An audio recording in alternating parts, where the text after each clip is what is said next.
Hello.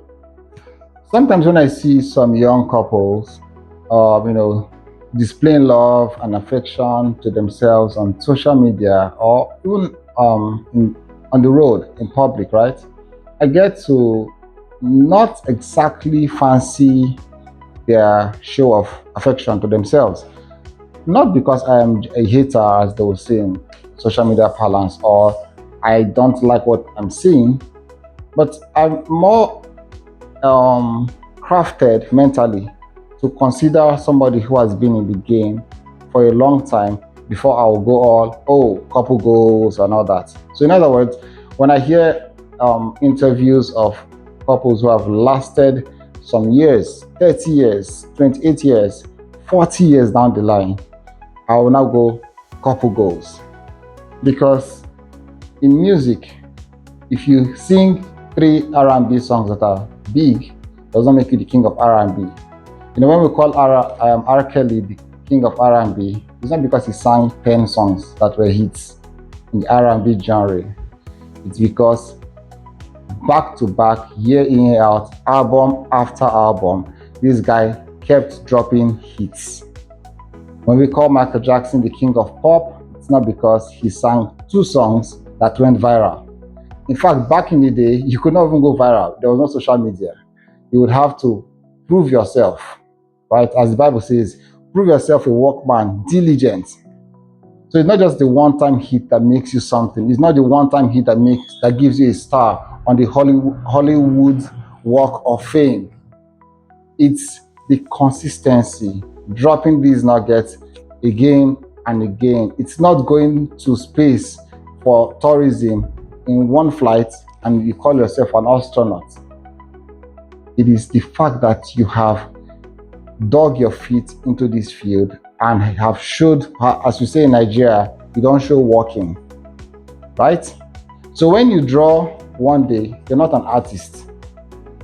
It is the discipline of choosing to be consistent, whether you like it or not.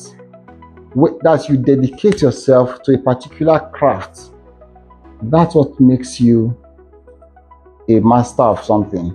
You don't just cook a boiled egg and say you're a chef.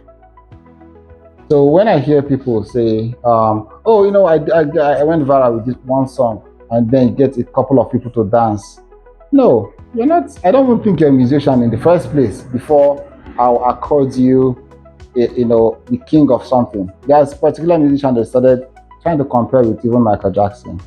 I don't want to mention names here, and I was just laughing, right?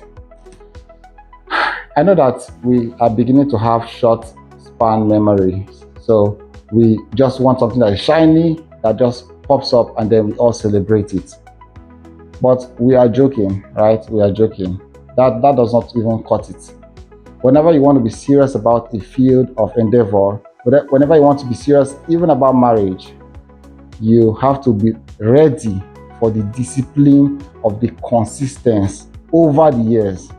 And I get to tell my friends that I think nature has a way of maybe deceiving us into maybe falling in love, for example. You just catch the feelings, the butterflies are all over, and then you fall in love. Then the real game starts. Then the time for forgiveness, the time for patience, the time for tolerance, the time for compromise, the time for through thick and thin comes up.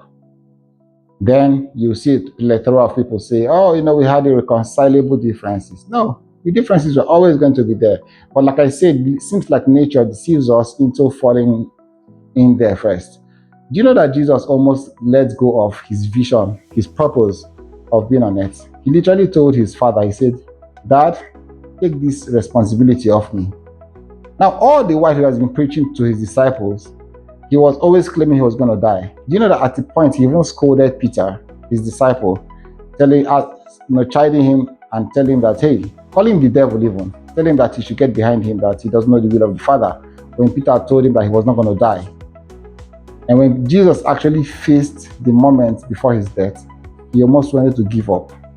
What I'm saying is, that initial time when you are pulling all the stunts and it's all rosy, it's not the moment you even call yourself an expert in a field. It is when you have paid your dues, right? When you have paid your dues. These days, I see a lot of people have stars on the Hollywood Walk of Fame. And sometimes I get to wonder, should that be a star? Hmm?